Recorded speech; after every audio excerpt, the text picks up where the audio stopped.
A science story, huh? These NYU scientists, I felt right. But I was so And I just thought, well, I had figured it out. It was that golden moment. Because science was on my side.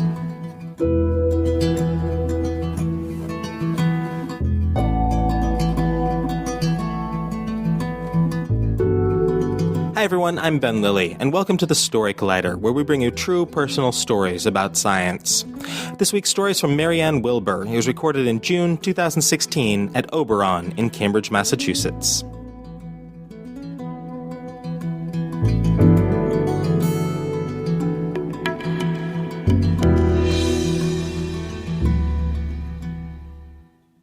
Okay, so I'm an OB-GYN here in Boston, and a big part of what I do, thank you for that, a big part of what I do is care for pregnant women. But recently I was pregnant with my own first pregnancy, and I was an OB-GYN at the same time, and that led to some interesting things in this particular story. So my son is now 4 months, so this was back in November.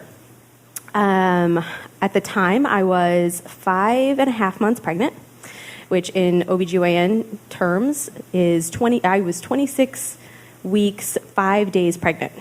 And I was still working long shifts at the time. I was feeling pretty good. Things were going well. And it was a late night. I think it was like 10 p.m. And this woman comes in. She is 26 weeks, 3 days pregnant. And just for, if maybe you don't do this all the time like I do, viability is about 24 weeks. So this is really, really early. So she comes in and she says, I have contractions. I was like, well, it happens. Okay. We'll see what's going on. So I do her exam and she's 6 centimeters dilated and her cervix is really thinned out. So I have to tell her, I was like, well, it looks like you're going to labor, and I think that this baby is probably coming tonight. Right around that time, her husband shows up, and we have to tell him what's going on. They've had 2 children before. Both were healthy term babies and did great, and this is going to be different. And right away, the questions start, and they say, well, what does this mean? And so it doesn't, you don't mean like the baby's coming, you can stop this, right? Is the baby going to survive? What can we expect? Just rapid fire questions. And so each one I answer as best I can, one at a time. And the entire time, I have this inner monologue happening because I am 26 weeks, 5 days pregnant, and my baby is moving like crazy, probably because I'm a little bit of adrenaline, and I'm wearing scrubs, and so it's hidden. You can't see my bump. And so I'm there. I'm secretly pregnant, and I'm trying not to. This is so not about me, right? So, okay. So we're back. We're and we're answering all the questions. Okay, and then they say, okay, so what can we expect? And I said, have you ever seen a very premature baby? Most people haven't, and they said no, we haven't. And I said, well, this is going to be different than your first 2 children. They're expecting a girl. So she is going to be very small, obviously, right? And the fat on babies comes late in the pregnancy, so she's going to be really, really thin, and that's going to make her head look disproportionately large. Her skin is going to be very, very thin, so you'll see blood vessels through it. It'll be kind of shiny looking.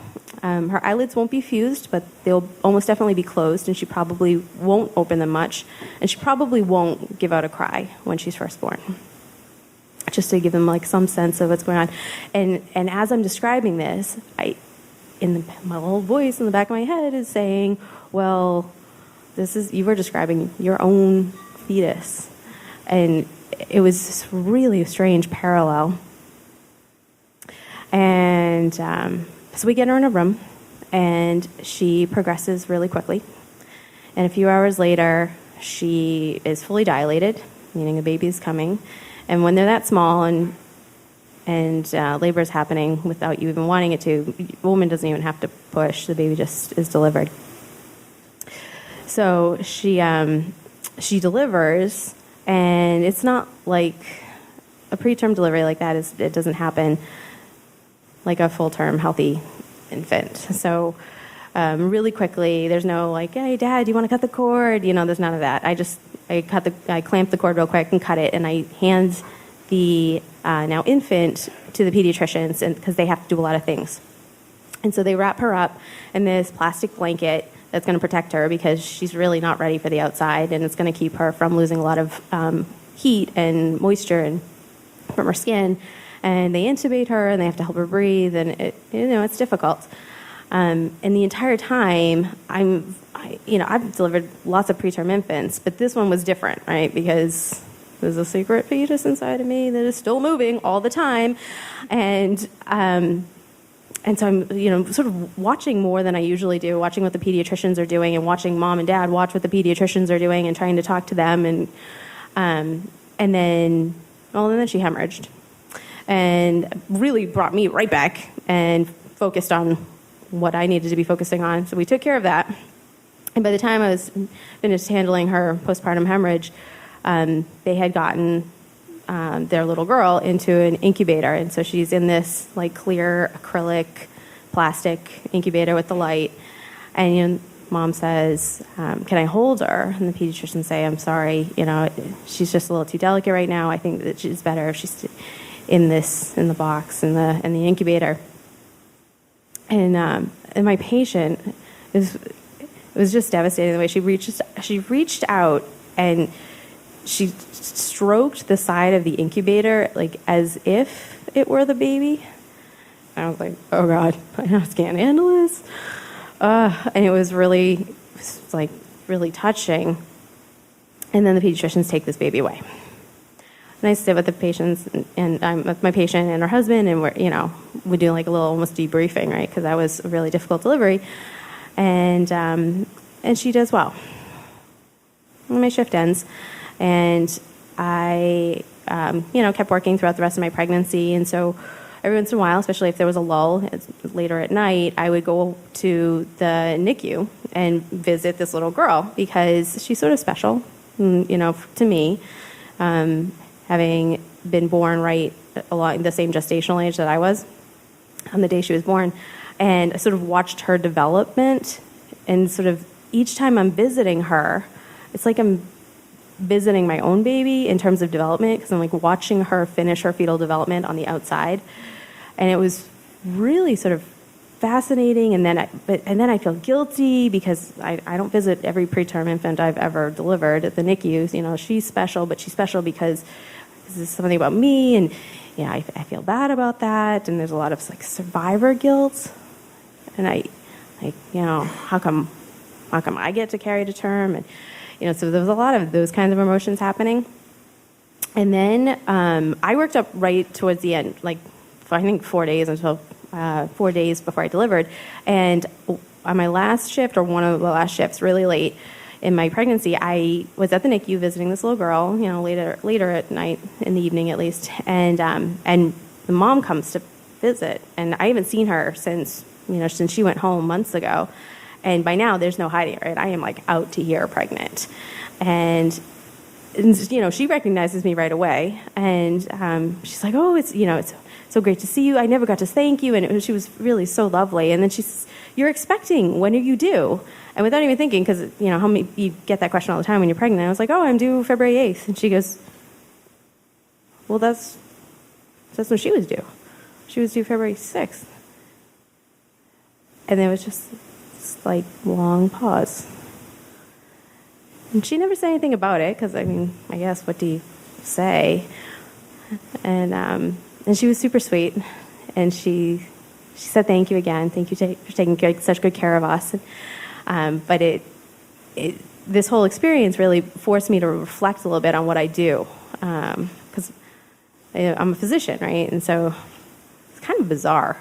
Like, I'm charged with caring for humans, but I'm a human. And sometimes being human sort of creeps back in, but I'm supposed to not be human, right? I'm not human. I'm caring for humans. And I gotta put that away because this isn't about me. But it happens. And I finally, over time, just realized that I'm just going to forgive myself for that. Because I guess in the end, who would want a physician wasn't human anyway?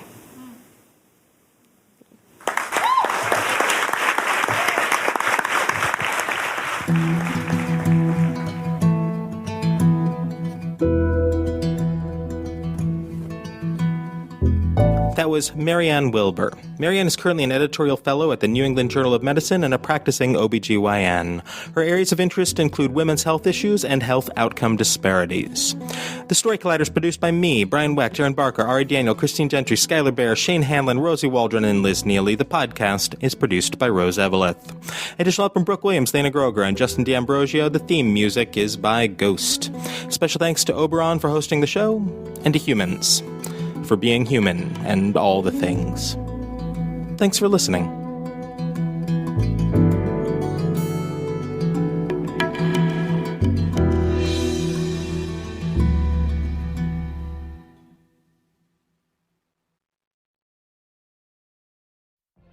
What if you could have a career where the opportunities are as vast as our nation, where it's not about mission statements, but a shared mission? At U.S. Customs and Border Protection, we go beyond to protect more than borders. From ship to shore, air to ground, cities to local communities, CBP agents and officers are keeping people safe. Join U.S. Customs and Border Protection and go beyond for something far greater than yourself. Learn more at cbp.gov/careers.